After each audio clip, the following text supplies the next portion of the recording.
Bon allez, on commence. Ok. Bon, J'attends. je sais pas, non attends. C'est toujours hyper compliqué, quand je suis avec des gens, je te le jure, c'est toujours compliqué. Bon. Coucou les amis, j'espère que ça va bien. Aujourd'hui on se retrouve dans une vidéo. Vous avez déjà vu sur ma chaîne, on a fait un premier épisode avec mon agent Mathilde et je décide de faire un second épisode mais un peu différemment. Ma meilleure amie, Rose, que vous avez déjà vu dans beaucoup de vidéos vu qu'on passe un peu notre vie ensemble. Mais c'est la première vidéo qu'on fait ensemble et comme on se ressemble sur énormément de points et qu'on a plus un côté amitié, scolaire, etc. Enfin, Parce qu'on a le même âge. Voilà, c'est ça. On a des sujets différents à aborder et on vous a posé une petite part à question. Faut que t'arrêtes de sourire comme ça. On s'est fait un matcha, regardez. C'est la première fois que j'en bois. Préparé par Clara. Je vais faire un petit Noka matcha. Regardez les beaux verres, j'ai payé 6 € chez Monoprix. Alors, commençons les petites questions. Bah, l'amitié, je pense qu'on peut commencer par ça. Regarde, l'amitié, même les relations toxiques. Ah là là, dites-moi que ça fait remonter tout ça. Donc on a reçu beaucoup de questions à propos genre de l'amitié, les relations toxiques, compliquées, ou justement comment on gère l'amitié nous aujourd'hui. Je trouve qu'on a une vision relativement différente sur l'amitié. Ah ouais. Moi je trouve qu'elles se ressemblent beaucoup, c'est juste qu'on n'a pas les mêmes genres d'amitié, tu vois. Moi j'ai très peu d'amis et j'ai toujours eu très peu d'amis. J'ai jamais eu de grands groupes d'amis, je me sens bien dans ma vie quand j'ai 3 meilleurs amis. Ça s'arrête là. Alors que toi, comme t'es bien plus extravertie, t'as quand même plus d'amis, plus de connaissances. Oui, je suis un peu plus entourée. Ah oui, bah ça c'est sûr. Ça. Ouais, mais tu vois, je les considère pas, genre, je considère vraiment comme des connaissances. Je trouve que j'ai beaucoup de connaissances. Alors des amis, Ouais. alors j'ai toi, j'ai Victor. Après, tu vois, t'arrives quand même à t'en faire facilement. Ouais. T'es hyper.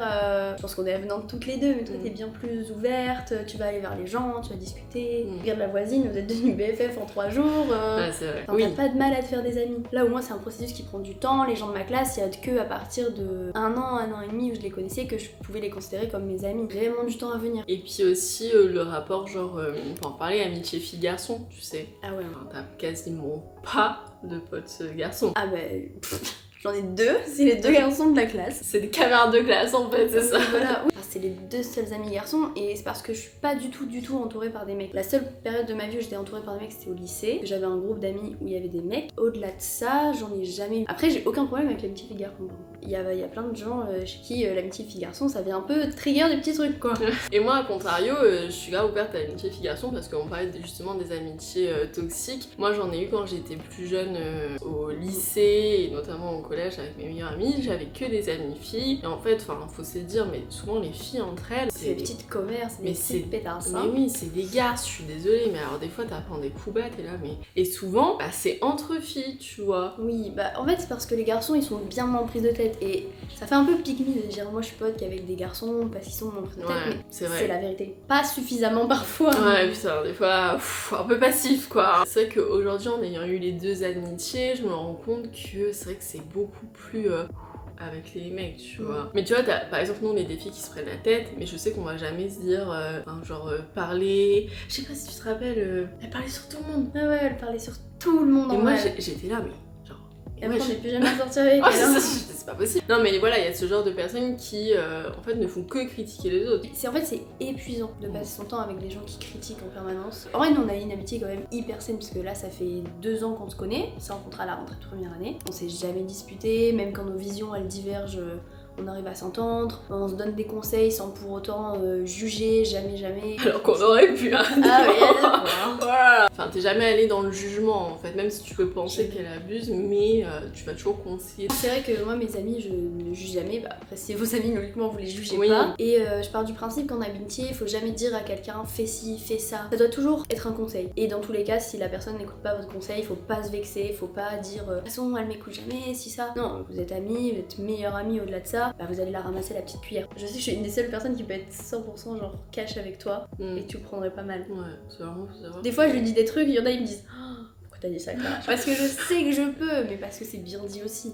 Et là on peut débarquer sur genre moi je suis hyper susceptible. Ouh là là là là. On me dit une moindre remarque genre ah je trouve que la couleur violette ça ne va pas trop. Alors je suis en mode mais je se prend pour qui en fait quoi. Il se braque mais à une vitesse grand V et du coup après il faut la petite Clara, ça va ou? Oui, c'est vrai qu'il y a de très peu de personnes avec qui j'accepte les critiques même constructives. Hein. Ça me saoule et justement tu sais que t'es une bonne amie quand justement, moi, comme type de personne, genre je vais pas m'énerver contre toi si tu me dis un truc, tu vois. Oui, tu sais qu'il y a jamais une méchanceté derrière, de jalousie, de quoi que ce soit. Ah c'est ça, j'avais eu un truc FAQ. C'était en mode la jalousie en couple envers tes potes. Je crois que je t'en avais parlé de ça. Tu vois, par exemple, t'étais en couple. Moi j'étais en couple et genre je disais à Victor, ah non mais Rose avec tu sais elle fait ça, c'est quand même vachement bien, tu vois dans la comparaison et tout comme ça. Bah oui, bah à l'époque quand je l'étais encore, on aurait pu comparer mais y a pas de quoi comparer. Enfin, c'est comme avec Elise, hein, enfin les trois, c'est comme je disais, nos trois couples avec notre autre meilleure copine étaient tellement différents. En fait on avait tellement des relations différentes et on arrive à en parler sans qu'il y ait de jalousie quelconque, d'envie, quoi que ce soit. Parce que enfin je sais pas, tu peux pas envier la relation de quelqu'un d'autre. Bah c'est ça, parce que les passés c'est pas les mêmes, les façons de vivre et tout comme ça, rien n'est pareil, tu vois. Du coup j'avais reçu cette remarque en commentaire et j'étais en mode mais du coup c'est pas de l'amitié si tu es jalouse. Enfin j'étais là en mode... Oui moi ça me dépasse ces trucs. Donc voilà pour les amitiés, mais aujourd'hui ouais c'est vrai que moi je suis un peu plus avenante, toi t'es un peu plus... Oui, parce que je suis plus renfermée comme... Oui, et puis je pense que tu sélectionnes aussi peut-être mieux tes amis, parce que alors moi des fois on prend de tout et je sélectionne peut-être un poil trop, disons. Voilà. Et après voilà sur amitié fille-garçon, c'est vrai que moi aussi, moi je suis carrément beaucoup plus open, mais je sais que pour le coup, il y a très peu de filles aussi comme moi. Après t'arrives à avoir des relations 100% platoniques avec des mecs, ce qui est vachement bien. T'arrives à être amie avec un mec, mais il y a toujours un des deux parties qui va commencer à... Tu vois, c'est dur d'être 100% platonique entièrement dans toute la relation amicale avec un mec. D'un côté ou de l'autre, tu vois. Oui, je comprends. Si tu commences à créer une relation avec quelqu'un, si t'as un poil d'attention, tu peux vite le méprendre pour autre chose. Oui, la confusion peut être plus facilement... Cartage de nez. Est-ce que tu trouves tous tes amis beaux? Enfin pour moi, tous mes amis sont beaux. Mais oui, tu sais que ça c'est un truc. Il y a plein de mecs, je me souviens quand on était au lycée, qui disaient ah mais vous faites grave les hypocrites, tous les photos de vos potes, elles sont grave pas belles et vous dites qu'elles sont trop belles. Ça veut dire que t'es potes avec des gens et que tu les trouves moches? Mais oui, je comprends pas. Pourquoi faire? Moi quand je vais chez quelqu'un, au-delà bien sûr de l'amitié qu'il peut avoir, la première fois que tu vois quelqu'un, son amour en amitié, c'est physique. Ah oui. Et si la personne te repousse physiquement, tu vas pas... je sais pas. Il est bien laid mais on va devenir meilleurs copains. Maintenant je sais pas, mais c'est bizarre. Ouais, ça passe pas. Tu vois, je comprends pas. C'est comme si je disais, bah non, moi je te trouve pas très belle en fait, tu vois. Je sais pas. Ouais, t'inquiète, t'es belle. Je veux dire, regardez ses yeux. Avance tes yeux, ta tête. Ah, non. Si bien. Ils sont beaux, ils sont bleus. Voilà, il y a un garçon Voilà. qui lui a dit qu'il avait été très... Elle s'est déjà fait arrêter dans la rue. Tellement genre, mais j'étais au téléphone. Mais vraiment, il a fait le tour comme ça de moi. Il s'est mis devant. Il m'a dit, excuse-moi de te déranger, mais t'as de magnifiques yeux. Il faisait nuit. Mais le pire, c'était pas un mec bizarre, genre c'était... Non, c'était un mec lambda, mais j'étais au téléphone avec mon père. Oui. Et j'ai dû dire à mon père, attends, excuse-moi. On m'a interrompu, j'ai des beaux yeux. Bon voilà, le petit truc, tu vois, tu vois quand on parle, on dérive sur plein de trucs. Bon alors, parlons de quoi d'autre? Mais on devait parler d'un sujet lié à l'amitié dont j'ai... Se sentir seul malgré le fait d'être entouré, ça arrive toi? Tu sais, il y a plein de gens qui se sentent pas forcément bien. Enfin, en fait, je le vois notamment sur TikTok. Je passe un peu trop de ma vie sur TikTok. Je confirme. Moi, à une époque, notamment quand j'étais au lycée, j'étais hyper mal avec le fait d'avoir très peu d'amis, de très peu sortir, de pas aimer faire la fête. Je préfère boire un thé, lire un livre chez moi tous les soirs. Et hier, avec Clara, on a fait une journée toutes les deux. On n'est ni sortis boire un verre, ni sortis en boîte. Ah dis attends, on était au resto. On est allé au resto. Ah, manger des patates. Mais après, on a fait une soirée pyjama, Mario Kart et glace. Et donc, quand j'étais au lycée, j'étais hyper mal à l'aise avec le fait d'être comme ça. Avec le temps, je me suis rendu compte que c'est juste comme ça que je suis. Et que je suis tellement mieux quand je me force pas à être quelqu'un que je suis pas. Ah, tu vois, là récemment je suis beaucoup sortie, mais ça m'a fait du bien. Mais je sais que là, si je continue, c'est plus moi. Accepter d'être comme ça, tu vois. Comme toi, tu sors très peu, mais t'es ok avec le fait de. Bah voilà, c'est le genre de remarque où t'as pas l'impression de gâcher ta jeunesse parce que tu sors pas ou des choses comme ça. Moi, je sais, on me le dit énormément par rapport aux réseaux sociaux, le fait de travailler en fait très jeune. On me dit, mais t'as pas loupé une partie de ta jeunesse ou quoi. Et même pas, parce qu'en fait, moi, c'est pas ce que je rejette. Alors, des fois, bien sûr, ça fait plaisir, ça fait du bien, tu vois. On peut pas se le cacher, mais moi, sortir 2 fois par semaine, enfin non. Un peu trop fatigant pour les mémés, hein. C'est ça. Non, mais ouais, j'en parlais comme avec Lola, tu sais, Lola Nanas. Elle, pareil, elle est comme moi, elle se couche à 22h, enfin, on est vraiment des mamies. Et en fait, c'est juste la façon d'être. Et des fois, enfin, faut pas que vous culpabilisez de justement, ah bah non, je suis pas comme mes copains, je sors pas en boîte toutes les semaines, etc. Si vous n'aimez pas, faut pas vous forcer. Faut pas se forcer, ça sert. Je pars du principe que vous êtes pas tout seul et que bah par exemple nous deux, bah justement on s'entend très très bien parce qu'on a la même perception et on profite justement en amitié de la même façon. Oui, c'est ça qui fait qu'on a une super amitié parce que on aime faire les mêmes choses ensemble et j'ai une autre meilleure amie que je connais depuis plus longtemps. Et si je veux sortir, c'est avec elle que je vais sortir. Enfin, je peux passer des moments comme je passe avec toi, mais elle est plus fêtarde, on fait plus la fête. Et avec toi, c'est plus chill, mais ça me va tout autant en fait. Oui, c'est des amitiés différentes. Et c'est pour ça que c'est bien aussi d'avoir plusieurs connaissances, plusieurs amitiés pour profiter aussi différemment et se rendre compte de plusieurs choses. Est-ce qu'on parlait pas d'amour? Sujet préféré. On parle tout le temps, mec. Dites-nous en commentaire si entre copines, on parlait vraiment tout le temps de potins amoureux. Mais depuis que je suis revenue à Lille, ça fait un mois, c'est catastrophique. Tous les jours, à toutes les sauces, on parle que de mecs. Mais du coup, quand t'es en couple, tu parles toujours du même mec, logiquement. Mais on a toujours des trucs à raconter. Bah justement, cette question est intéressante, c'est ne pas être en couple alors que tous tes potes le sont. Moi, c'est un peu l'inverse actuellement. Oui, du coup. C'est que en fait, on était toutes les copines en couple, et après là, d'un coup, je me suis retrouvée toute seule. Qu'est-ce qui se passe? Genre, vous sentez pas en ce moment qu'il y a une vibe très bizarre où tous les couples se cassent, genre parce Ah ouais, non mais nous, c'est une catastrophe. Il y a plus personne en couple alors que tout le monde l'était. Et pourtant, c'était des relations de 1, 2, 3 ans. Ouais. Même moi, je me suis séparée toi, hein. avec Victor, bon voilà, ça a repris. Mais moi, ça me fait peur. Le fait d'être toute seule en couple, je me dis, oula. Et ça peut être hyper frustrant dans le sens où tu vois, t'es avec les copines, du coup, ils sont dans cette période un petit peu de chat, je parle à plusieurs personnes, et tout. Tu sais, la vie amoureuse, elle a l'air grave croustillante et tout, mais toi, il se passe des choses. Oui, t'as peur de parler trop de ton mec ou de passer trop de temps avec lui comparé à tes copines ou que lui. Comme sujet, mais en même temps, c'est logique, c'est ton mec. Oui, c'est ça, parce que comme les copines ils sont plus en couple, des fois ils peuvent se dire, genre par exemple, on sort un 4 et je dis ah bah non, j'avais prévu de passer la soirée avec Victor, il dit tout le temps avec son mec, un truc comme ça. Après, il y a une différence. Si tu vois, un soir on dit allez, on sort et tout, qu'à la base tu dis oui, puis qu'après, finalement, non, tu veux juste essayer avec ton mec alors que tu le vois tous les jours, j'avoue, ça fait chier. Logique que tu sois tout le temps avec ton mec, puisque de toute façon, on passe pas nos soirées ensemble. On peut pas dire, de toute façon, elle est tout le temps avec son mec. Logique qu'elle est tout le temps avec son mec, sinon elle est toute seule le soir, autant que avec son mec. Si justement, si t'es seule à ne pas être en couple, tu peux dire putain mais je suis à la ramasse ou... Oui, moi c'est ce que j'ai vécu parce que en début d'année quand je me suis séparée, toutes mes copines étaient encore en couple. J'étais la seule à pas avoir de copains, j'étais au bout de ma vie, j'étais en rupture. Enfin tes copines sont toujours autant là pour toi, forcément entendre parler de toutes leurs histoires avec leurs copains, etc. ça fait un peu mal au cœur. J'ai pas mal vécu perso d'être toute seule pas en couple pendant longtemps. D'autant plus que t'étais vraiment en si rupture, ça dure longtemps, oui tu vois, parce que t'as l'impression d'être le vilain petit canard et que personne ne voudra jamais de toi. Je pense que ça peut être d'un côté un peu nostalgique dans le sens par exemple je te dis on va en vacances avec Patacha, tu te dis putain mais moi aussi j'aurais trop kiffé. Attends. Ouais, ça c'est le plus dur en vrai. On voit tous tes copains en couple faire des trucs que toi t'aurais aimé faire. Tu te dis bah non. Mais justement, quand vous avez des amitiés saines, vos copines seront toujours autant là pour vous. On en parlait hier justement, les relations amoureuses quand on a la vingtaine. Ouais, il y a vraiment deux aspects en fait. Le côté, soit tu veux te mettre pour te poser, soit tu veux juste kiffer ta vie et en vrai tu peux. Mais c'est ce que je disais hier à Rose, en fait là aujourd'hui on arrive à une phase où même toi tu disais, t'as plus envie de juste aller tchatcher avec quelqu'un, puis bon si dans 2 mois on se parle plus ou il n'y a plus rien quoi, on s'en fiche. Là t'as envie vraiment de plus te poser avec quelqu'un qui aussi voit ce projet. Et en même temps c'est dur parce qu'on a une période où on sait pas où on sera l'an prochain, ni dans 6 mois, et du coup c'est quand même dur de se projeter, mais en même temps, s'engager émotionnellement dans une relation pour qu'au bout de 2 mois ça mène à rien, c'est fatigant en fait. Après, il y a des gens qui le voient complètement différemment et qui, eux, ils se disent la vingtaine, mais c'est fait pour profiter et tant mieux pour eux. Et ils voient plein de gens, ils rencontrent plein de gens et c'est hyper enrichissant aussi. En plus, je pense que c'est encore plus compliqué parce que là, tu vois, par exemple, quand tu disais l'histoire de partir par exemple à l'étranger ou faire des études ailleurs et tout, quand t'es en couple depuis 2 mois, voilà, tu dis que ça peut plus facilement se casser ou tu cherches pas à faire des compromis pour que ça dure. Alors que moi, en relation de 2 ans, tu vois, même si on veut partir à l'étranger, on va réussir à trouver un compromis. Ensemble ou séparément, tu sais que ça va tenir. C'est ça. Parce que là, tu te dis, imagine, là je me mets avec quelqu'un, enfin je sais même pas si mon stage je vais le faire à l'étranger, c'est dans 6 mois. Tu te dis, est-ce que ça en vaut la peine? Mais en même temps, pour moi, toute relation vaut la peine d'être vécue. Pas grave, au bout d'un moment ça fera mal, mais tout fait mal. Tout fait mal, les relations humaines sont faites comme ça. Et un jour ou l'autre ça fait mal, donc autant les vivre à fond en fait. Si tu sens un bon feeling avec quelqu'un, pourquoi s'en priver en fait? Ouais, c'est ça. Faut aussi savoir mesurer la chose quoi. Voilà. C'est un peu tactile on va voilà, on va dire ça comme ça. Ensuite, on a quoi? Dégueu. C'est quoi le bad body image? C'est la vision négative de son corps. Ah, la dysmorphia là.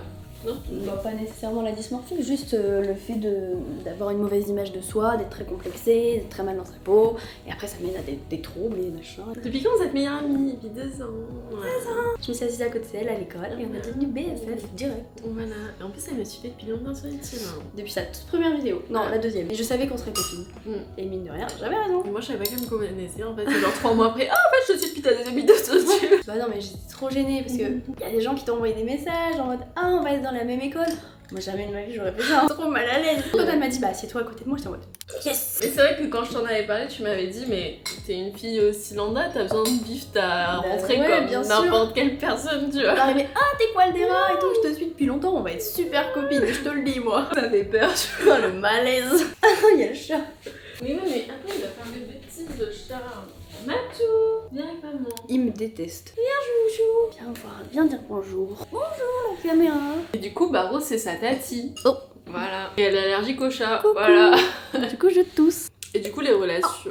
Qu'est-ce que oh, bah, y a de quoi dire ici aussi. Les TCA et la période post-TCA. Aujourd'hui, je pense qu'on est en post-TCA. Ah oui. TCA, pour ceux qui ne savent pas, ce sont des troubles du comportement alimentaire. Sauf que les TCA, ça doit être diagnostiqué par un professionnel. Un professionnel. C'est une maladie. Hein. Voilà. C'est un trouble. Mais moi, pour le coup, je n'ai jamais été diagnostiquée en ayant eu des TCA. Donc j'ai eu juste une relation compliquée avec l'alimentation. Ah oui? J'ai jamais été voir le médecin, jamais rien. Pour après, moi, ça n'invalide pas ce que t'as vécu oui. au bon moment. Mais oui, en soi, je pense que si j'avais été voir un médecin, oui, j'aurais... Il t'aurait dit oui. Et du coup, c'est grâce à Clara que j'ai découvert le mot hyperphagie, parce que j'ai eu l'hyperphagie et la boulimie. Rappelons ce qu'est l'hyperphagie et la boulimie. L'hyperphagie, c'est quand on a des crises, on va manger tout ce qui passe pour combler un vide. Hein, donc ça peut être des traumas, des manques de confiance en soi.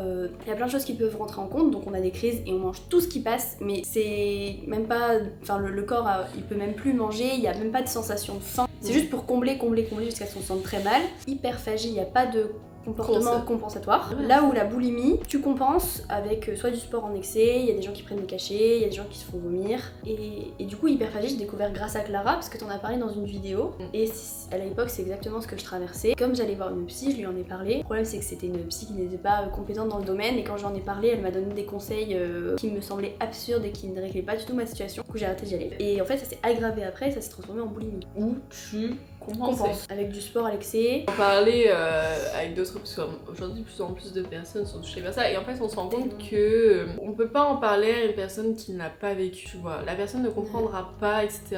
Et aujourd'hui, dès qu'une personne te parle de ça et que tu l'as vécu, tu sais qu'il y a un truc entre les deux. Faut en parler pour aller mieux. Parce que si t'en parles pas, jamais tu évolueras, etc. Moi, j'en ai d'abord parlé à ma mère. Ça m'a aidé, mais ma mère ne comprenait pas, tu vois. Donc ça a été compliqué. Enfin, elle essayait de m'aider comme elle pouvait, tu vois, mais n'ayant pas vécu, c'était compliqué. Et après, j'en ai parlé à d'autres copines des réseaux qui l'avaient vécu. Et du coup, bah, tu compatis, tu comprends. Et aussi, tu te passes les filons, comment s'en sortir et tout. Et ne vous faites jamais vomir parce que moi j'ai une tante éloignée qui est morte à cause de ça. Parce qu'à force de vomir, tu irrites ton œsophage. Ouais, et c'est très mauvais pour les dents et tout en plus. Et aujourd'hui, ça dure combien de temps toi tes TCA? La pire période, elle a duré 6 mois vraiment, très très très fort, mais je pense que ça a duré bien 1 an et demi. C'est juillet 2020 jusque, je sais pas, janvier 2022. Comme ça. Après, j'avais plus trop de crises du moment où j'ai déménagé seule. J'avais très peur de ça et en fait c'est ce qui m'a aidé à justement calmer le truc en fait, parce que je me rendais compte que j'étais bien plus dans le contrôle, etc. Mais par contre les mois qui suivaient, je voulais pas qu'on me porte. À l'époque, mais je pleurais si mon mec voulait me porter quoi. Juste parce que ça me faisait trop peur. Du coup après ça s'est répercuté en mode je voulais reprendre le sport, mais j'avais peur de reprendre le sport et de retomber dans mes anciens travers de faire du sport pour maigrir si ça va pas juste pour me sentir bien. Et c'est pour ça que j'ai mis hyper longtemps à refaire du sport après avoir arrêté, parce que j'avais peur de retomber dans ce cycle infernal. Et quand t'en as eu, en fait, je pense que ça part réellement pas de ta tête. Tu vois, aujourd'hui, même si on n'est plus dedans, tu sais combien vaut un cookie niveau calories. Ouais, mais ça ne partira jamais de toute façon. T'apprends à vivre avec, tu vis avec de toute façon. Calculatrice mentale, genre t'as une balance dans la tête, genre c'est très frustrant, mais après voilà, t'arrives à dire bah je le sais, j'en ai conscience, mais je m'en fiche. Donc je pense que c'est quand même bien derrière moi, mais des fois, mais honnêtement c'était la pire période de ma vie. Hein. J'ai été aussi mal. Hein. Puis tu te coupes de toutes tes amies, enfin moi je sais que je me coupais de toutes mes amitiés. Bah moi ça m'a coupé de mon groupe de potes de l'époque, plus trop les voir, j'arrivais plus à aller en soirée. Je me souviens d'un nouvel an où j'ai pleuré parce que j'avais mangé trop de chips et j'étais trop mal et ma soirée était gâchée à cause de ça quoi. Et toutes mes soirées c'était comme ça, donc j'ai fini par ne plus y aller. Et moi je me souviens toute ma fin de terminale, j'ai encore des images de moi en cours, je n'arrivais pas à me concentrer parce que j'étais en train de me dire j'ai mangé quoi ce matin, j'ai mangé quoi hier, je vais manger quoi ce midi. Tout ça pour qu'au final j'ai rien bouffé de la journée, que le soir je compense en mangeant tout et n'importe quoi. J'avais vu, j'en avais parlé dans une vidéo, en fait c'est hyper genre entre guillemets habituel. T'as toujours, tu sais sais à quel moment tu vas faire ta crise. Moi, c'était en rentrant de l'école, au goûter. Ah oui, ah bah, le goûter ou après le repas. Tu sais, tu manges un petit biscuit le soir. Mais moi, c'était une explosion et je le savais, mais tout le temps, au même moment, la même chose et tout. Donc, à un moment donné, pour arrêter ça, bah, faut juste que casse, entre guillemets, l'habitude, justement, mais c'est compliqué. Le pire, c'est qu'il n'y a pas vraiment de conseils pour aller mieux, si ce n'est que d'en parler, commencer à manger à ta faim, ce dont tu as envie, calmer forcément les comportements qui compensent quand il y en a. Bon, après, l'anorexie, je peux pas parler parce que ça, je connais pas. Ouais, non. Tu vois, j'avais personne à qui en parler. Mes parents ont été plus ou moins à peine au courant, ils savaient juste que j'allais pas bien, mais pas vraiment pourquoi. Et maintenant, je commence peut-être un peu plus à en parler, mais j'étais toute seule. Et même moi, quand j'y pense maintenant, je me dis, je sais pas où je suis allée chercher l'énergie de m'en sortir toute seule. C'est dur de se dire comment je m'en suis sortie en fait. Moi, je sais qu'un élément assez déclencheur quand même, ça a été ma rencontre avec Victor. Ce Victor était. Victor a eu aussi des troubles du comportement. Avant, il faisait 20 kilos de moins. Et d'en parler à son copain qui a vécu ça, tu te dis, mais waouh, dingue, oui, quoi. Bah, moi, d'être en couple, ça m'a aidé aussi parce que du coup, être avec quelqu'un, ça vous permet de sortir plus. Je sais pas, quand tu passes la soirée avec ton copain, tu manges n'importe quoi. Plus ça allait, plus je m'en fichais. Moi, ce qui m'a aidé, c'est me dire, tu vois, Victor était complètement à l'inverse de moi. Lui, il voulait prendre du poids, il voulait tout faire pour prendre et tout. Et moi, j'étais à l'inverse, ça vouloir tout faire pour perdre. Et j'étais, mais c'est fou qu'il y ait des personnes qui vivent la même chose aussi dur, mais à l'inverse de moi. Victor était en train de limite de se dire, putain, mais elle a de la chance, quoi, de pouvoir prendre aussi facilement. Je me dis, mais il est fou, quoi, lui. Et en fait, ça m'a grave aidé dans tout ça. Et aussi, ma vision aussi avec le sport. Moi, aujourd'hui, je fais quand même énormément de sport, mais c'est plus comme avant. C'est pas pour compenser. Enfin, même si c'est important pour mon physique, c'est parce que moi, je veux des fesses, moi, je veux des bras. Oui, mais c'est de bonnes motivations. Oui, voilà, c'est pas ça. juste tu veux maigrir. Bah ouais, mon but, c'est même pas de maigrir, perdre du gras, mais tu vois. Ouais, mais c'est je sais que j'ai pas développer, avoir des muscles. Donc c'est vraiment une perception, mais ça, de toute façon, ça changera avec le temps, avec l'évolution. Aujourd'hui, moi, ça m'a touchée il y a. Avec quel âge ? 16 ans. C'est à 4 ans. Puis voilà, c'est un sujet qui me touche encore beaucoup et des fois c'est compliqué aussi d'en parler. Il y aura toujours des périodes où ça va être un peu plus sa merde. Mais bien sûr. Que des sujets compliqués. Ensuite, parlons d'un autre sujet. Allez, plus de joie. Je suis en train de me dire, la terre entière va voir ça. Il y a pas mal de trucs en vrai sur les cours, le stress, les déprimes étudiantes. Faut savoir qu'on est très studieuse. On est petite tête de classe. Non mais c'est vrai qu'on est... Mais ça, je pense c'est d'habitude. Même nous au lycée, on était toujours là. Moi j'ai toujours essayé. Voilà, si on n'était pas toujours première été top 3, ou deuxième, c'était... Pour moi, je pleurais sur un 14. Encore maintenant, je peux pleurer sur un 14. Ouais. Et après, on s'est tapé un 7 au magazine, on l'a eu. Mais je pense qu'avec le temps, ça s'est quand même assez dissipé.